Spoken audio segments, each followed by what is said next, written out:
Okay, on to the next one. So this one here is 1966 Suburban 12. This one has a 11 horsepower Tecumseh Power Sport engine in it. I found out that it's a 2006. All I know about it is that it fired when I poured gas down in the carburetor. So I will show you when it actually gets running for sure. So it needs a transmission. I have that. It needs all 4 tires right here. There's 2 tires there.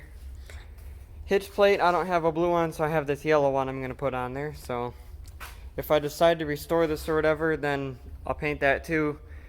Otherwise, I'm either going to leave it yellow or paint it black. So figure that out. Or maybe even paint it white, kind of match the hood. Maybe I'll do that. I don't know. It'll be yellow for now. So what I'm going to do is I'm going to set the camera down. I'm going to get some gas in the tank. And then come back and show you it starting and see what happens. Okay, so I jacked the back of the tractor up because I figured that has to be jacked up to get gas flowing down to the carburetor. So I'm going to find a way to set this camera up and then see if I can jam it in the steering wheel.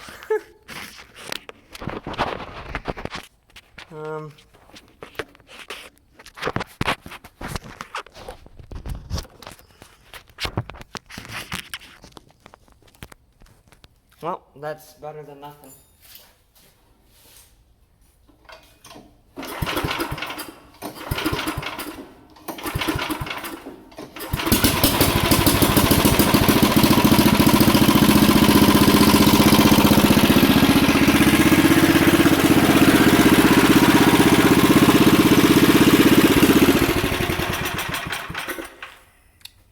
Wow, that,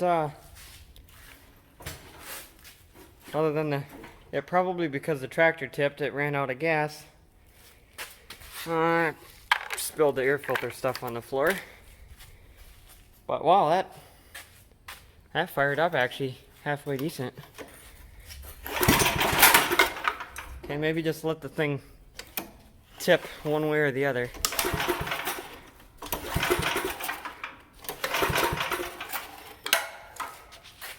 If I can get the throttle, there we go.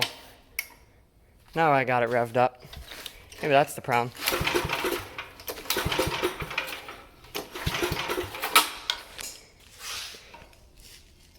Now I'm trying to figure out the choke. I know it has one that's hooked up to the dash, except it's completely seized up. It is this cable, so that's what we'll do. We'll just do one of those because that cable's junk. Oh, there we go. Perfect. We'll just do one of those.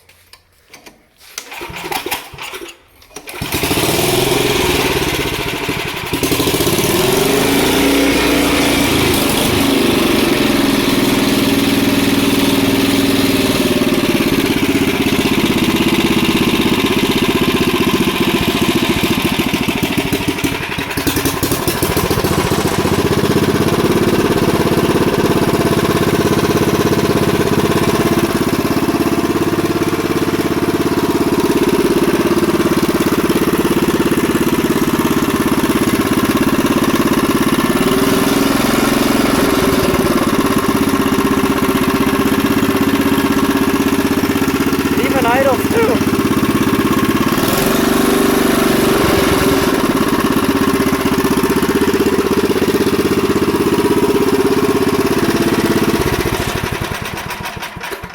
And the kill switch works. Wow. Was not really expecting it to be that easy. So it needs a choke cable for sure now because I wrecked it. It was pretty rusty before, so it's probably no good. But yeah, I kind of destroyed that. Oh well. Happy the carburetor doesn't need a cleaning because that's one less step. Have to figure out this recoil because it doesn't go in all the way. And then it's just the transmission, tires, and all the usual stuff. I could see if the electric start works, because this actually has electric start. That's another cool thing with this engine. Starter. And it didn't smoke either. That's cool. So I'm going to get the transaxle in, and then get some tires on, something else. Basically get a bunch of stuff done and probably end up coming back. Oh wow, I'm glad I didn't run that anymore. That would have been bad on that fender. One thing I am going to have to figure out what to do with is gotta bend that frame back. That shouldn't be that bad though. Alright, so I will get a bunch of stuff done and then come back and show you what I got done. So I got quite a... So I will walk you through what I did. So I got the transmission in, and then I put the rear tires on, and I was talking about putting those on the 68 Suburban 12 right there, but they were way too skinny for the round fenders. So I was saying that they look really good, or they should look really good on the 66, and I think they look perfect because they are just even with the outside of the fender, and I really like how this looks. The next thing, I went with some different front tires because they were skinny. These ones here are too wide.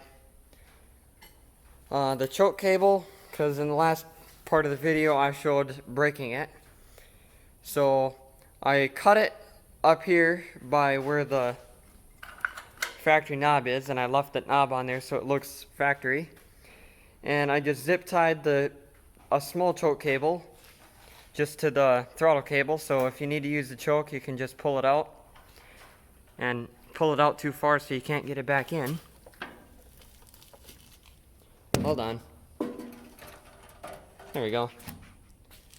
It has the thing where if you pull it out too far it gets stuck, but oh well. That's from a V-twin of some kind. That key switch box that comes with it. That's to go from the carburetor to the key switch box. I have a couple of those. Fixed the recoil because that was hanging way down. I fixed that. I spent forever trying to figure out a tie rod for this, and it was between, I narrowed it down to two of them, and neither one of those are on here. So this one here is off of a custom of some kind. And the other one I have, which is off of a, I don't know what, it's a Craftsman something. So this one on here is off of some kind of something. I parted it out. Anyway, I part out a lot of modern stuff just to get miscellaneous whatever parts like this. So now I was able to adjust it because it's got threads here. It has a cotter pin on the bottom on each side. So since it's so small and it gets bent up, I can easily take it back off and switch it out for something else. The clutch took a little bit of adjusting because it wasn't quite right because the different belt from what I had to this one. I found this massive knob for the high-low range. Just happened to be that that's what I found. So you can see the size difference. That one there compared to that, it's like huge. I debent the steering wheel because it was bent really bad. So what I did for that is I got a pipe that's around 5 feet long. I shoved it through here, I shoved it underneath, and I just kind of pried it down, and that's just about perfect. I'm not going to mess with it anymore because I don't want to actually snap it off. So something I realized is the 66 steering wheels are just about flat, and the newer ones, tripping over stuff, newer ones are quite a bit different. I thought that was kind of funny. So my other 66 here is multiple years put together. It doesn't have the steering like the 66 has. So now that I have a real one, I now realize that it's not exactly the same. It's more like the David Bradley was.